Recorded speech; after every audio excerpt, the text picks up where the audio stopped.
ሰላም ሰላም ቤተሰብ እንዴት አደራችሁ? እንዴት አረፈዳችሁልኝ? እንኳን አደረሳችሁ። ዛሬ መስቀል በዓል ነው። ትላንትና ደመራ ነበር። በጣም ደስ ይል ነበረ። ሁላችሁም በያላችሁበት ዓለም ዳርቻ እንኳን አደረሳችሁ። መልካም በዓል ይሁንላችሁ ጓደኞቼ። ላይክ እያደረጋችሁ ጀምሩ። አመሰግናለሁ ላይክም ስለምታደርጉኝ።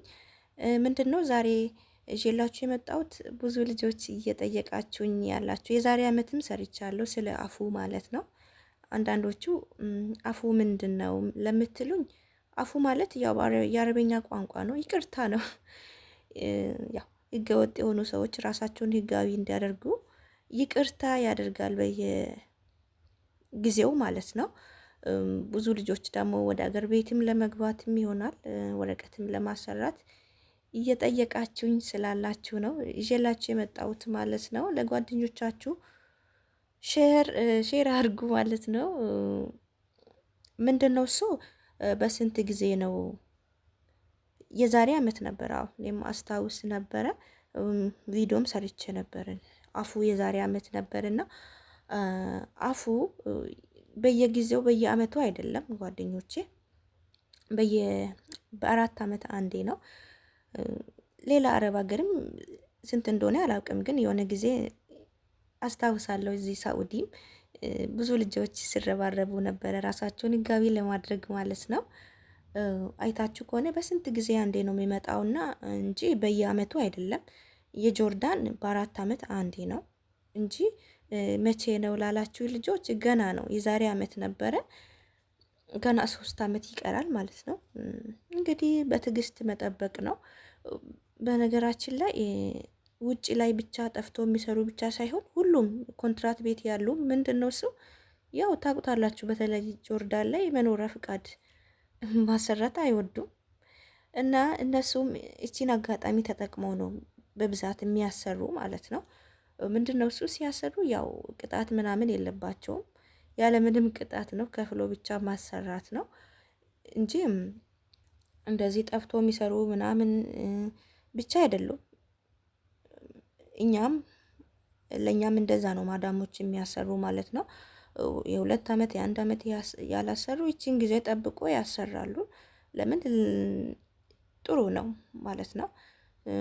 ወደ ሀገር ቤት ደግሞ ለመግባት ያሰባችሁ ወይም እዚሁ ሆናችሁ ለመስራት ራሳችሁን ችላችሁ ለማሰራት ያሰባችሁ ያው በርግጥ አይደለም በሰው ሀገር መኖሪያ ፍቃድ ማሰራት አይደለም ኢትዮጵያ ውስጥ ፓንትን የቀበሌ መታወቂያ ራሱ እኮ ለማውጣት ማለት ነው ተያዥ ያስፈልጋል።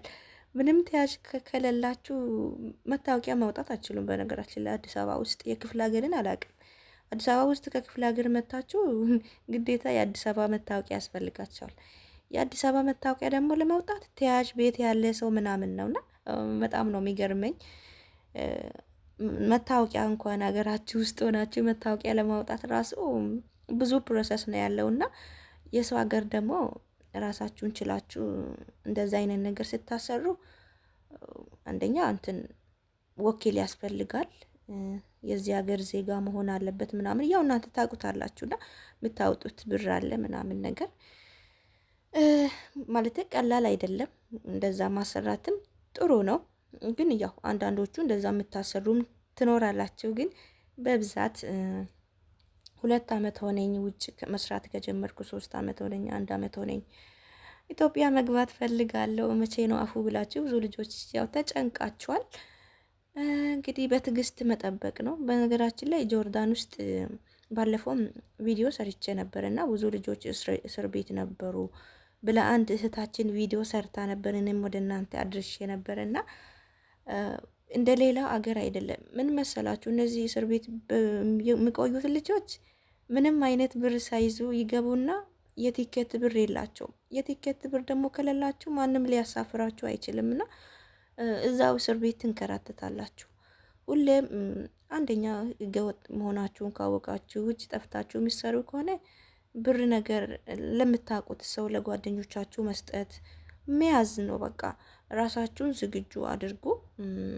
ጆርዳን እንደ ሌላ ሀገር አይደለም። እንደዚህ በእስርም ሰውን አያሰቃዩ ገንዘብ ካላችሁ ማለት ነው። እና ራሳችሁን ጠብቁ። ውጭ ላይ የምትሰሩ ሁሌም ራሳችሁን ዝግጁ አድርጉ። ያላችሁትን ነገር ሰብስባችሁ ኢትዮጵያ አትጉ። አንድ 300-400 ዲናር ማስቀመጥ አይከፋም። ሁሌ ዝግጁ ሆናችሁ አስቀምጡ። ራሳችሁን ዝግጁ አድርጉ ማለት ነው። አይዟችሁ እንግዲህ ምንም ማድረግ አይቻልም። በትዕግስት መጠበቅ ነው ያ ጊዜ እስክመጣ ድረስ ማለት ነው። እናንተ ብቻ አይደለም ሁሉም ሰው ነው እንደዚህ ሰፍ ብሎ የሚጠብቁት ማለት ነው። እንደዚህ ኮንትራት ቤት ያሉ ምክንያቱም ማዳሞች በስንት ጊዜ ይህንን ጠብቆ የሚያሰሩም ስላሉ ማለት ነው እላለው። በብዛት ስለጠየቃችሁኝ ነው። የዛሬ አመትም ደግሞ ሰርቼ ነበረ እና ያው አመቱ ደርሷል። መቼ ቀን ነው ወሩስ መቼ ነው እንድንዘጋጅ ምናምን ላላችሁ እንግዲህ ገና ነው። በ4 አመት አንዴ ነው አፉ ማለት ነው እንጂ በየአመቱ አይደለም። እንግዲህ አይዟችሁ በትዕግስት መጠበቅ ነው። ውጭ ላይ የሚሰሩ ልጆች ደግሞ በማንኛውም ሰዓት ምን እንደሚፈጠር ስለማይታወቅ ራሳችሁን ዝግጁ አድርገው።